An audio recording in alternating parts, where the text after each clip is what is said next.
As leis humanas, as constituições dos diversos países, elas expressam as características do governo.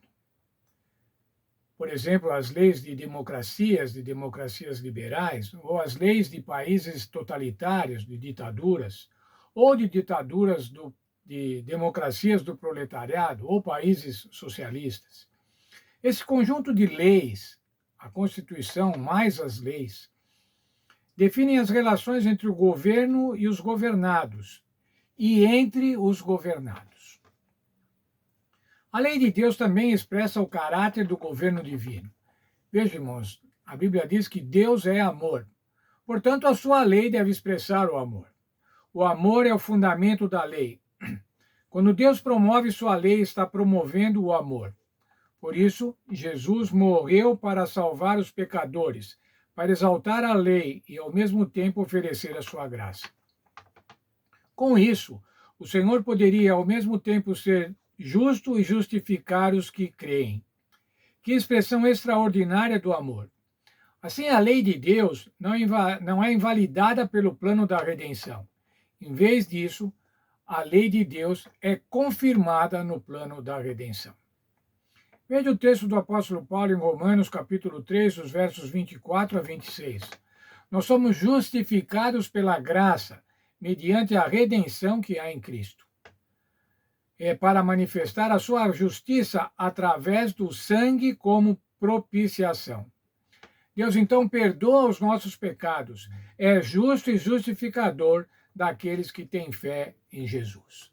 Veja, atos de amor, atos de salvação.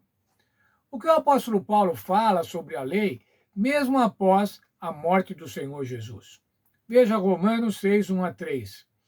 Não permaneceremos no pecado porque dispomos da graça. Nós morremos para o pecado. É interessante essa argumentação do apóstolo Paulo.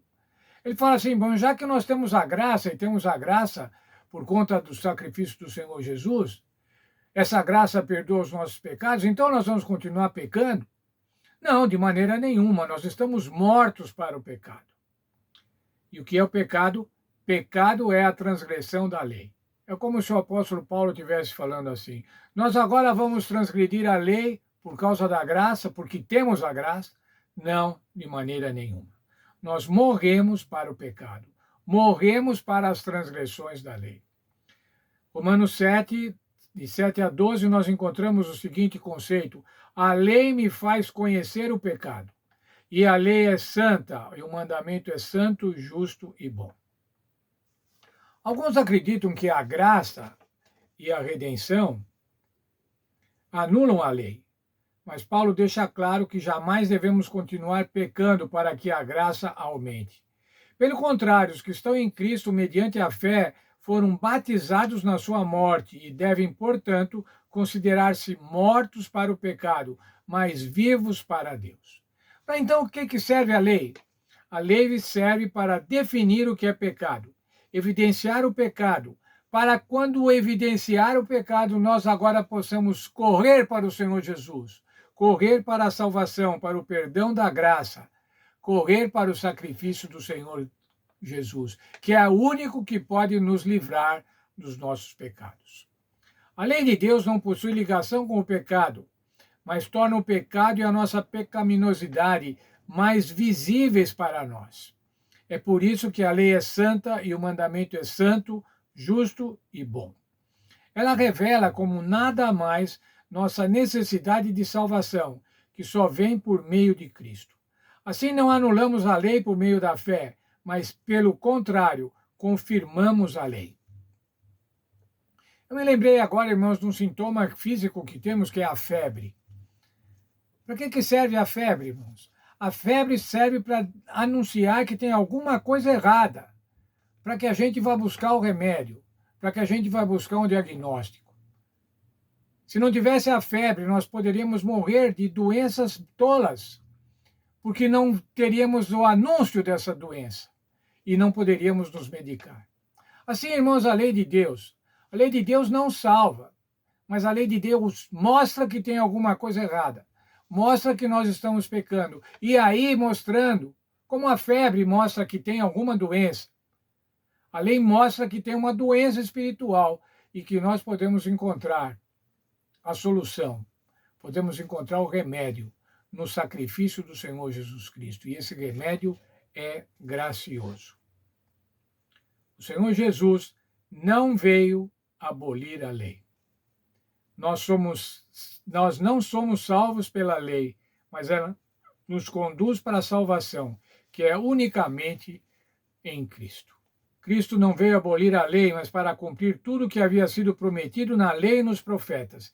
E ele destaca: até que os céus e a terra desapareçam, de forma alguma desaparecerá a menor letra da lei ou o menor traço.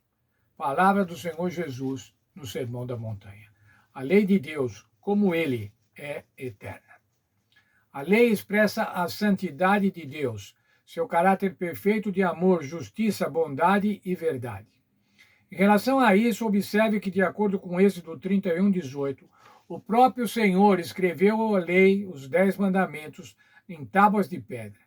Isso revela que a lei testemunha o caráter imutável de Deus e de seu governo moral, fundamentado no amor, um tema central do grande conflito.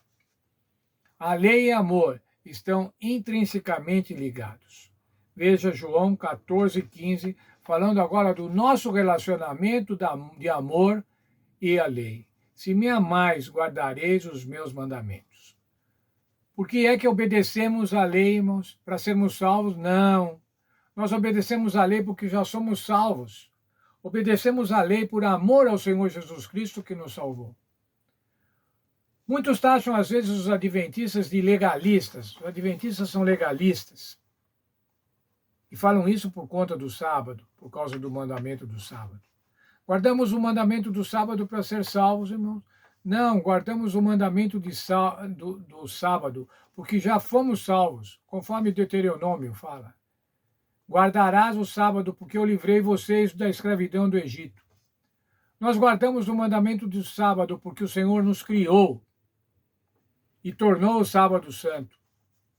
Vemos lá no livro de Êxodo, no capítulo 20. Que o Senhor nos abençoe, irmãos, e que a gente possa cada dia mais ter a guarda dos mandamentos como uma resposta de amor, não como uma obrigação, não como uma determinação, um decreto, não, mas uma demonstração de amor a um Deus que nos ama, que nos amou tanto, que mandou seu filho unigênito, para que morresse, para que pudéssemos ser salvos.